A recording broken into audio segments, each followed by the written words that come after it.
Retour sur le plateau, deuxième partie, c'est le débrief du journal. Nous sommes en compagnie de Eric Yombi en plateau à Douala et Prince Joel Mokage. Prince Joel Mokage, vous avez regardé ce qui s'est passé. On commence par la maltraitance. Ça vous est souvent arrivé de subir une telle punition parce que peut-être vous avez ouvert la marmite. C'est ça? Mais pas jusqu'à ce stade quand même. Sure. It's very normal that parents used to feel that the cane is the only way to sanction children. I've also been sanctioned. I've been sanctioned by my mom. But I think that going to the extent to kill a child, this is the first case I'm getting, that a parent, a biological. I think that maybe if the investigation could still continue, they may still need to find out whether the man who killed that child is a biological father of the child. Because I will not understand how a father would take a machete and kill his own child because of mango. It is not heard. It's not of anywhere where people are looking for children all over that a father kills his own child.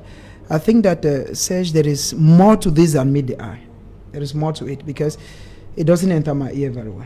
Voilà, une punition excessive, Eric Gambé. C'est malheureux qu'on en arrive là.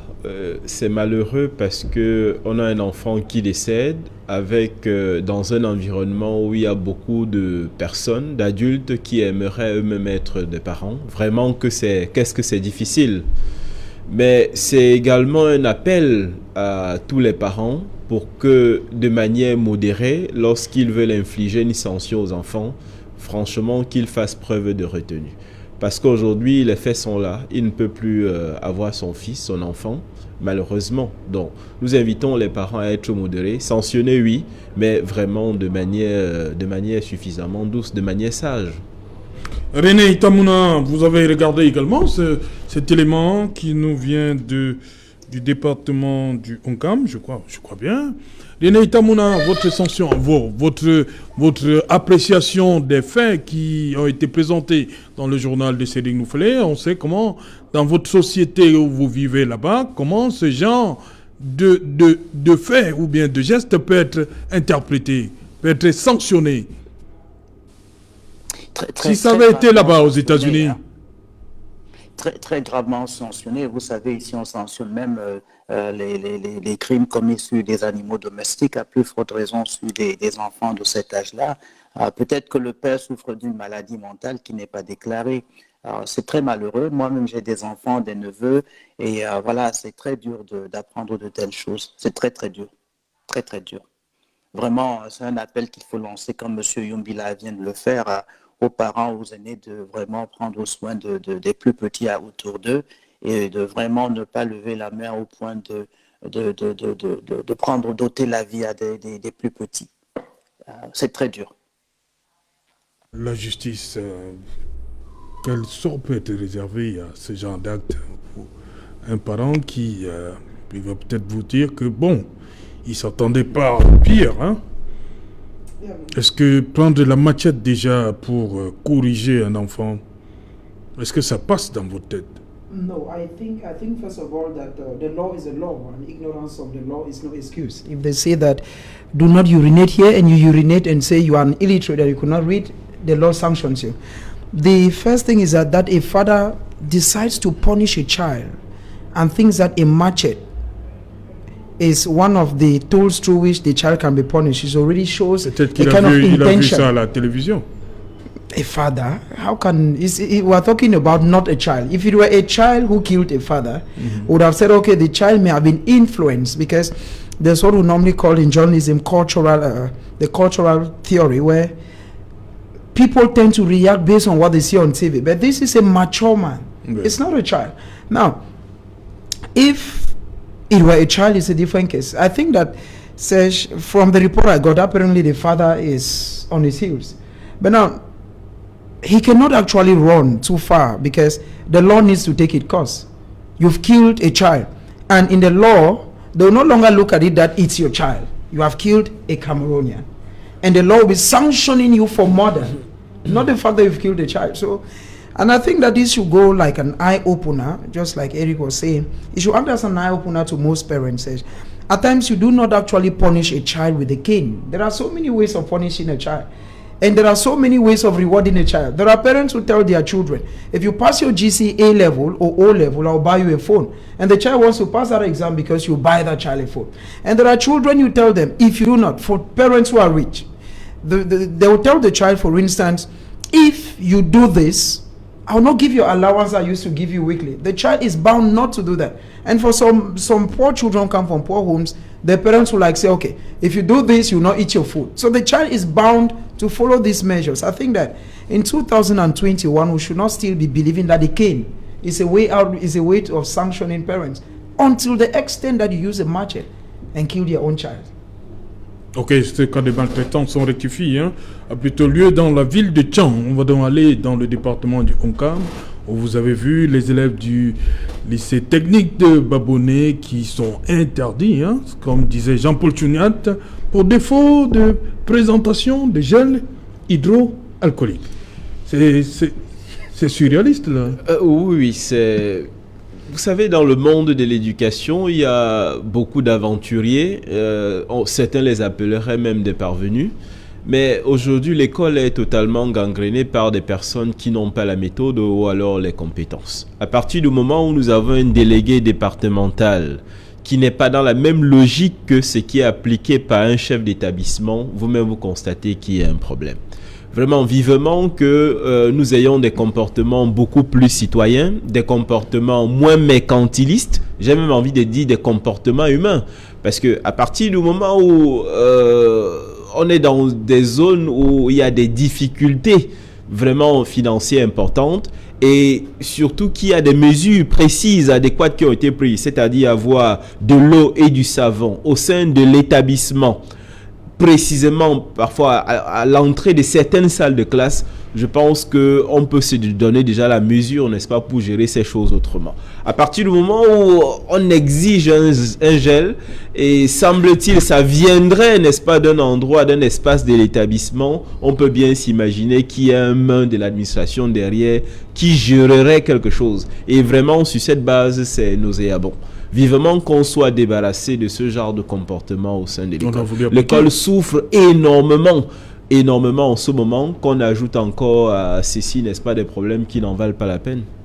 Ok, René Itamouna, sur cette situation, interdit d'accès dans le campus parce que ils n'ont pas présenté de gel hydroalcoolique.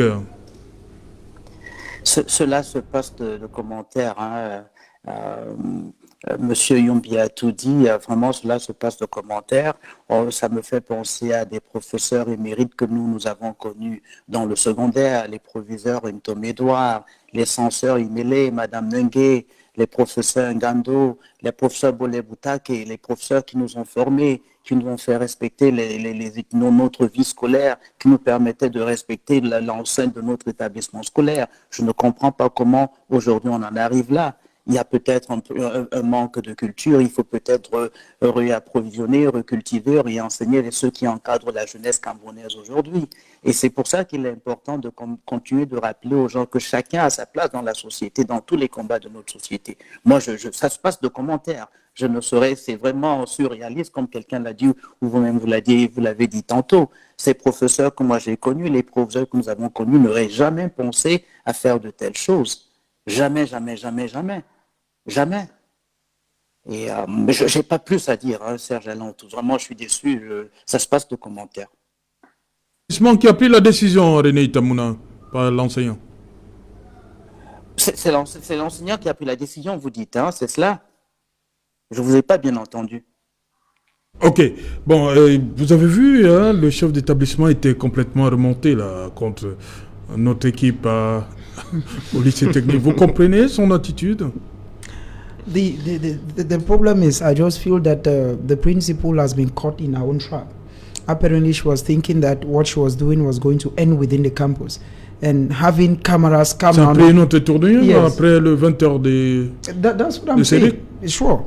Because the truth is that, Serge, we should be able to say that the media remains a very powerful tool. Because each time you present yourself, I went to Mbongo where I cover the story. Now, each time you present yourself to an authority that I am, the word journalist creates a lot of problem in Cameroon. Okay, even though Cameroonians are still to understand the mind of what they call the fourth estate. So I think that the principal could not react. First of all, because how do you explain that you oblige students to bring hand sanitizers? It's not an obligation. I believe that when this thing started, there are ways, like he was saying. If you wash your hands with water and soap, it's already. Now, if nous sommes en zone rurale en plus, hein, comme disait Eric. Yes, because ça veut dire quand même que le pouvoir d'achat obliger les élèves à. That is the issue, c'est compliqué. because even in town, even some of us who are even mature, how many people move with hand sanitizers? Now, imagine a child coming back home, that you're the parent, for instance, to tell you that I've been driven for a hand sanitizer.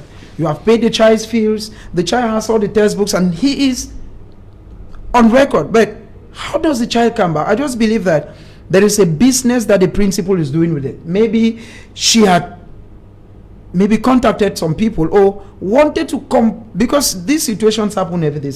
We've had situations where print or teachers, even when we're students, where they tell you, you must use this particular textbook. You must use this particular handbook. Why? Because the person who comes with the book has stricken a deal with the principal, and the principal, for instance, if the book is 1.5, if she sells even 100 of those copies, she may be having even 300 francs in a copy. So I still believe that there is something in this thing.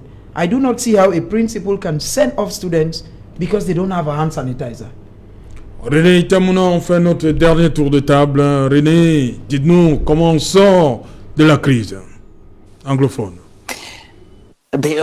Merci encore. On sort de la crise très humblement. Il faut que tous les acteurs de notre vie sociale et politique redeviennent un peu humbles. Les accusations de qui a fait mal, qui n'a pas fait assez, ne suffisent pas aujourd'hui, ne nous amènent nulle part. Il faut que nous comprenions, s'il est possible, quelle est la stratégie que le gouvernement a adoptée, voir comment chacun de nous, dans son quotidien, peut l'accompagner, que ce soit les acteurs politiques ou les entrepreneurs ou encore les travailleurs sociaux ou les journalistes ou les autres acteurs de notre vie société civile. Il faut vraiment que nous soyons humbles. S'il y a des solutions qui sont près de la main, il faut les prendre. S'il y a une main qui est tendue, il faut aller vers cette main-là et l'adopter. Le président a parlé d'un changement graduel. Cela ne veut pas dire, j'allais répondre tantôt à M. Mukwege, cela ne veut pas dire que toute la panoplie de solutions qu'il a peut-être adoptées jusqu'aujourd'hui ont complètement marché. J'imagine que le président et son équipe sont en train d'imaginer des solutions additionnelles, de même que les amis de l'extérieur vont apporter leurs propositions. Mais comme M. Yombi l'a dit tantôt, et j'apprécie vraiment son point de vue, il faut également trouver au niveau du Cameroun des acteurs majeurs qui peuvent participer à résoudre ces problèmes-là. Nous sommes, je pense, dans la plupart d'entre nous qui vivons à l'étranger, les Camerounais de la diaspora, disponibles aussi pour travailler à la résolution de cette crise. Vous savez, nous, aux USA, nous avons quelques-uns de ces acteurs-là ici. L'environnement social camerounais aux États-Unis a été pourri. Les Camerounais ne se fréquentent plus comme avant. Il est maintenant clair la distinction entre francophones et anglophones, ceux qui sont pro, ceux qui sont contre, alors que nous n'avions pas cette distinction-là il y a encore quelques années. Je pense que, humblement, toutes les solutions doivent être posées sur la table. S'il faut avoir un autre dialogue, une autre forme de conversation pour résoudre cette crise-là, il faudrait peut-être l'avoir, je le dis à titre personnel. S'il faut se demander pardon et continuer, s'il faut faire une commission de réconciliation, en plus de ce que le gouvernement propose jusqu'à présent, il faudrait peut-être le faire. S'il faut écouter les amis de l'extérieur, si leurs voix vont être acceptées de part et d'autre des acteurs de cette crise, il faut le faire. Il faut simplement et humblement accepter les solutions qui nous sont proposées, essayer tout ce que nous pouvons essayer. La besace du gouvernement ne nous est pas connue. Je pense qu'il y a une panoplie d'outils là-dedans. On ne sait pas lesquels ils utilisent, on ne sait pas lesquels n'ont pas marché, lesquels ils vont utiliser demain. Et puis il y a la stratégie de la protection de l'intégrité nationale de notre pays qui ne va pas être débattue ici ou ailleurs. Mais je pense que humblement, Camerounais, Camerounaises, allons vers la paix. Si vous voulez que nous mettions à genoux du côté francophone pour que les anglophones aient l'entière confiance que nous voulons vraiment écouter, construire quelque chose ensemble, parce que notre avenir est ensemble, on se mettra à genoux et continuera la marche du progrès pour tous les Camerounais, francophones, anglophones, peu importe. Merci. Ok, une question peut-être personnelle avant de partir en une minute et demie. René Itamouna, vous vivez aux États-Unis depuis beaucoup d'années, on va le dire comme ça. Comment vous vivez là-bas? La communauté camerounaise vit cette crise dans le nord-ouest et le sud-ouest. Quels sont les rapports? Est-ce que quelque chose a changé entre francophones et anglophones? Malheureusement, comment vous vivez ça là-bas? Malheureusement, cela a gravement changé. Nous avons des amis anglophones et originaires du Nord-Ouest. J'en connais une qui est responsable du RDPC, dont la tête avait été mise à mort. Je connais des francophones qui n'ont plus certains de leurs amis anglophones. Je connais des anglophones qui ne se fréquentent plus entre eux. Je connais des familles qui se sont divisées. Je ne vais pas citer les noms ici. Et c'est très grave. Nous le vivons très, très mal. J'ai eu la chance d'assister à la réunion pour la préparation des thèmes de grand dialogue national. J'ai failli être attaqué au portail de l'ambassade du Cameroun à Washington. J'ai failli être attaqué parce que j'étais en train d'aller passer la porte du portail de l'ambassade du Cameroun. J'ai fait par des gens que je connaissais, malheureusement. Donc on le vit très très mal. Je suis sorti d'événements souvent où il y a des frères ou des sœurs anglophones qui me disent cher frère, cher ami, s'il te plaît, dépose-moi. Je n'ai pas pu venir avec ma voiture de peur qu'on me la casse. Parce que je suis, soi-disant, pris comme quelqu'un qui soutient la République à l'encontre de toute ma communauté. Pourtant, nous ne sommes qu'une seule communauté. C'est très, très dur, Serge Alain-Rotou. La dernière fois que le sénateur Mbela Moki est passé aux États-Unis, à la fin d'une réunion, il m'a pris la main, il m'a dit, cher frère, comment vous faites des réunions aux États-Unis comme vous venez de faire, sans parler en détail? Et là, j'ai un peu la chair de poule. Comment vous pouvez faire des réunions? Il me dit, terminez vos réunions, sans parler au détail près des souffrances que les enfants et les femmes qui sont à Ground Zero connaissent dans notre département, dans ce département, dans les régions du Nord-Ouest et du Sud-Ouest. Et littéralement, il avait les pleurs aux yeux.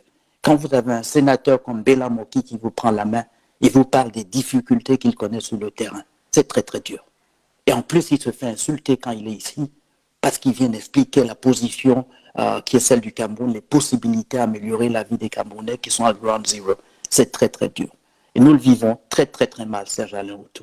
Et je vais profiter pour dire une seconde un petit mot sur la vie politique du RDPC. Nous sommes en train, comme le reste du parti au Cameroun, en train de faire dans nos commissions de validation pour voir à quel niveau nous sommes avec nos organes de base, qui est encore membre, qui n'est pas membre, où sont les nouveaux membres. Et même dans cet exercice-là, on se fait traiter de tous les noms d'oiseaux quand on reprend contact avec les membres de la base. Et il faut rappeler aux gens que voilà, on a beau être RDPC, mais ce qui nous lie est plus fort que l'appartenance à un parti politique. Ce qui nous lie, c'est notre cordon ombilical, c'est le sang que nous avons versé pour ce pays qui est le nôtre aujourd'hui, ou plutôt le sang que nos parents auraient versé pendant nos naissances. Et donc voilà, c'est très dur, cher Alain-Rotou, mais nous restons humbles et gardons les yeux vers le ciel avec l'espoir qu'un jour ou l'autre, peut-être avant la fin de cette année ou le début de l'année prochaine, les Camerounais se reprendront la main. Ayant perdu notre innocence, nous pourrons recommencer une vie d'adulte ensemble dans un pays qui sera le nôtre pour nous tous. René Itamouna, je rappelle que vous êtes à York, en Pennsylvanie. Merci d'avoir accepté une fois de plus de nous accompagner pour cette autre édition Equinox Soir. D'abord, Prince Joel Mokage, on sait, vous êtes toujours pour le dialogue, une solution politique. Yeah, it's very simple. If we want the crisis to end, the first thing is to accept there is a crisis, because the government is still to accept. Mais je crois quand même que sur ce plan-là, le discours a évolué. Voilà. There's evolution, it's true, because we should be able to say that the Anglophone crisis is a taboo subject at the National Assembly. We have parliamentarians, lawmakers from the Northwest and the Southwest who never say there is a problem in the Northwest and the Southwest. I believe it is time that parliamentarians do maybe what Honorable Weber did. Challenge the speaker. Tell him there is a problem. My people are dying. There is a problem. And there is need for a genuine and inclusive dialogue. A dialogue not like what we saw. Because if you look at what happened from the 30th to the 4th, it's very clear, Serge. You saw a majority were either ex-ministers or current ministers. It's very true. You do not call for a dialogue and there is no strange face. There is nobody amongst the 8-man committee who is a new face. All of them were faces that we already know. Either people are in the government or people who had once worked with the government. So I think that if we want to talk about a dialogue, we should first of all be sincere. Sincere, like, let us come without any bias. The government said you should not say no federalism. The separatists say we are coming to say separation. It means that if there should be a dialogue, let the two parties come with nothing on their mind. They come and meet just like it was done in Fumban. This is what we think. This is what I think. At the end of the day, let them strike a balance in the presence of a third party. Because everything that took place for the union, there was always a third party. And there is this aspect of the fact that says, I believe that the crisis, nobody wins when there is a war. It is high time the President of the Republic accepted that there is a crisis. If you listen to what he says progressively, it means, and there is always this aspect of appreciating a professional army. No army is professional when it killed its own. An army is meant to fight people who come against a country. Even if people took up arms, they are not strangers, they are still Cameroonians. And what they are revendicating, it's legal, it's there. Even a blind man can see. Comment on fait donc pour arrêter toutes ces exactions qu'on a souvent vues? Comment on fait? Is to accept that there is a problem. Non, je parle des exactions. Comment on fait? To stop the killings? Oui.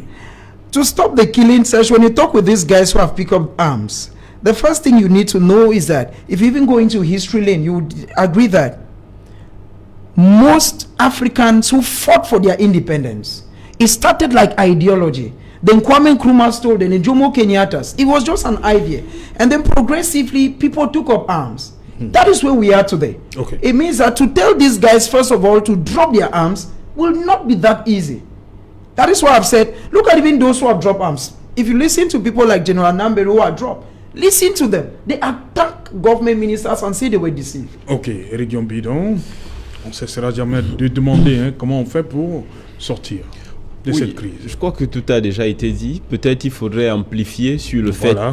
qu'en ce moment, il faut des symboles. C'est-à-dire qu'au-delà du dialogue, il faut des symboles. Et les symboles ne doivent pas être donnés seulement par le chef de l'État qui représente le Cameroun, mais également par ceux qu'on appelle séparatistes. Je vais donner une piste. Vous savez par exemple que le chef de l'État a été fait ce qu'on appelle dans ces régions fun of funds. Fun of funds. Oui. Le chef des chefs. Le chef des chefs. À partir du moment où il a ce titre et cette lourde responsabilité, sur le plan culturel, traditionnel et mystique, il a toute la capacité, la latitude évidemment de donner des orientations. Ok. Merci. Merci Eric Yombi. C'est moi qui vous remercie. Voilà. Merci à vous, Prince Joel Mokage. It's a privilege being the Sesh. I always greet my second family in Suza, the divisional officer, the CB of Nkapa, and the mayor Darajoso Mpoko NS. Ah, ok. Merci également. On va une fois de plus dire merci à René Itamuna pour sa contribution à ce programme. Merci. Madame, Monsieur, on se retrouve demain lorsqu'il sera 19h pour la dernière de la semaine. Bonsoir, Souza.